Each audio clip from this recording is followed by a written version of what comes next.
So I had a coworker, Danielle, who looked confident to everybody else. She showed up well, she handled her responsibilities and knew how to keep things moving. But in her mind, it was totally something different. Every mistake felt bigger than it was. Every hard moment became proof that she was falling short. Even when she did something well, her mind will find a way to tear it down. Danielle, you should have said that better. Danielle, that wasn't good enough. Danielle, you always miss something. And after a while, she got tired of hearing that voice.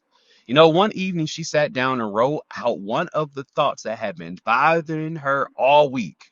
I am not good enough. Then she asked herself a simple but life changing question. Is this true, or is this just what I've been telling myself? So she sat with that for a minute. Then she started writing back to the thought and said, I showed up even when I was tired. I handled more than people know. And I'm still learning, but that doesn't mean that I'm failing. She did that again the next day and the day after that.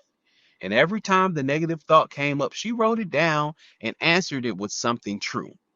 Over time, the voice in her head started to change. Now, I always knew Danielle still cared and wanted to do well, but her life didn't change until she stopped talking to herself like she was the enemy.